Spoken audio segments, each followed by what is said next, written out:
hati itu harus bertapa. Nah, itu bisa 5 tahun, 10 tahun Anda menafsirkannya. Tapi hati itu bertapa.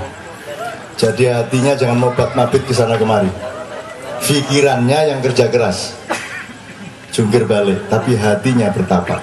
Satu ya. Maka untuk urusan-urusan sosial, urusan nasib, urusan kaya miskin, hati harus selesai supaya dia bisa bertapa. Hati selesai, hati yang selesai.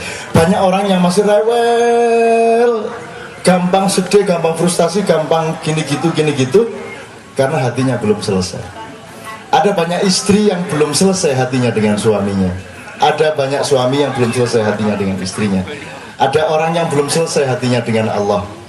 Nah, hati yang selesai ini tidak bisa saya 100% jelaskan, tapi pokoknya tolong itu dijadikan pintu masuk. Ini untuk satu pertanyaan ya. Saya jawab sub ketiga.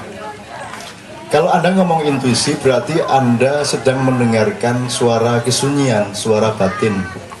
Nah, Anda harus belajar fisika dulu. Maksudnya mengerti dasar-dasar fisika bahwa kalau ini daging, ini kayu, ini logam, segala macam, tapi nanti Anda tahu bahwa itu partikel-partikelnya sama. Sebenarnya kalau itu semua bahannya sama. Sekarang diketahui sampai tingkat yang nano, bukan hanya mikro. Jadi dulu orang kenal sel, dulu orang kenal partikel, tapi partikel yang lebih kecil lagi sudah dikenal, ada proton, elektron, quark, segala macam. Nah, makin kecil berarti makin lembut, makin tidak dikenal berarti dia makin rohani. Jadi misalnya Khairil Anwar nulis puisi, senja di pelabuhan kecil, gitu ya. Semua orang mengucapkan kata senja, semua orang mengucapkan pelabuhan, semua mengucapkan kata kecil. Maka yang disampaikan oleh Khairil Anwar bukan senja, bukan pelabuhan, bukan kecil. Senja, pelabuhan, dan kecil hanya mengantarkan sesuatu yang akan disampaikan oleh Khairil Anwar. Mengerti nggak maksudnya? Yang mau disampaikan itu adalah sesuatu yang dibaliknya. Kalau Anda beli lukisan sangat bagus, itu yang berharga bukan catnya, bukan gambarnya, tetapi yang dibalik itu, yang ada di dalam kandungan batinnya Mas Dik misalnya, gitu ya. Nah, intuisi adalah melatih supaya Anda mendengarkan yang tidak tampak, mendengarkan yang tidak terdengar, melihat yang tidak tampak. Nek bahasa Jawanya gampang, ngrungokke suaraning asepi, mendengarkan suara kesunyian. Kalau Anda mendengarkan suara yang rame, tidak ada istimewanya, kambing juga bisa. Tapi kalau mendengarkan suara kesunyian, suara yang tidak terdengar, istri yang marah dan memaki-maki itu lebih keras lagi kalau dia sudah diam. Istri yang diam 1000 bahasa, sesungguhnya itu teriakan yang lebih keras daripada teriakan. Nah, kalau Anda tidak punya intuisi, Anda tidak bisa mendengar itu. Jadi semua itu sebenarnya adalah jasmani dan rohani kalau kata-kata biasanya. Jadi gini, Anda punya uang 10.000 rupiah. Tugas hidup ini sederhana. Uangmu, rumahmu, ilmumu, apa saja, tolong ditransformasikan atau dirubah dari jasmani menjadi rohani. Uang itu materi. Ada satuan ratusan, ada satuan ribuan, ada satuan 10 ribuan, 50 ribuan, 100 ribuan. Itu materinya. Bagaimana merohanikan materi yang namanya uang itu? Caranya sederhana. Begitu engkau pakai uang itu untuk sesuatu yang pasti bermanfaat dan disetujui oleh Allah, maka dia bernilai rohani. Itu yang akan membawa Anda ke surga, menjadi semacam kuda terbang buruk itu ke surga.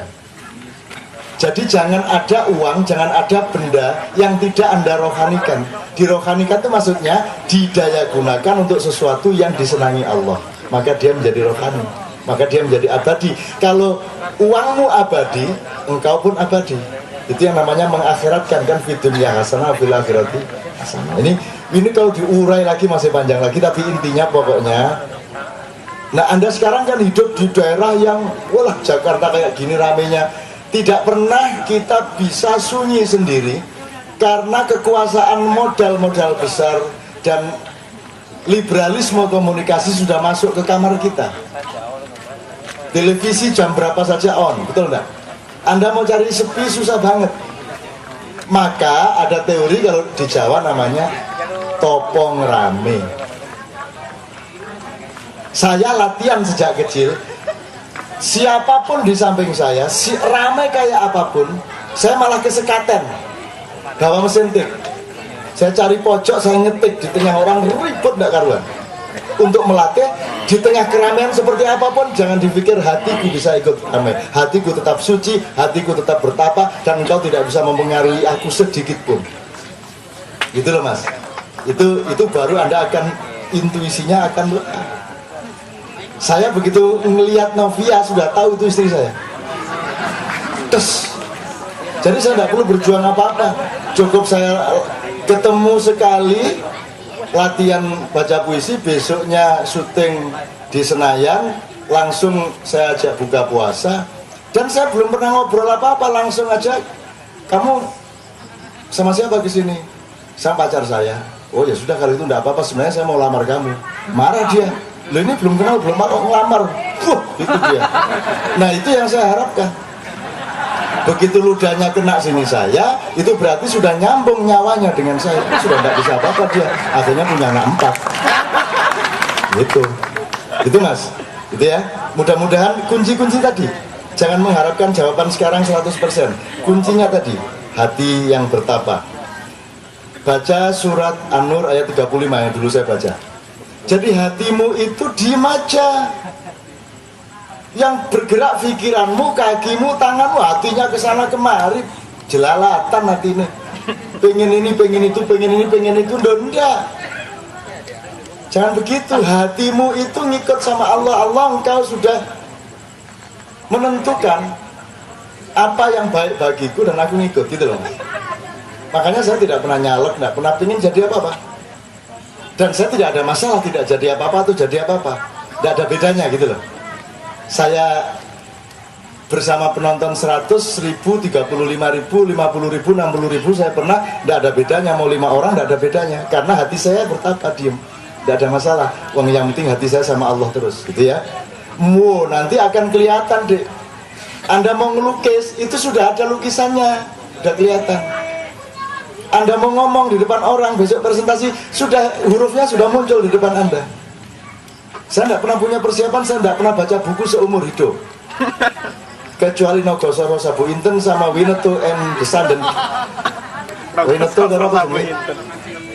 Winnetou and Shatterhand, Old Shatterhand, Winnetou and Old Shatterhand. 2 buku itu yang saya baca. Kopingho pun tidak. Kebanyakan itu. Jadi Nogosoro Sabu Inten 29 jilid itu tok. Tokoh saya namanya Kebukanigoro, itu tok.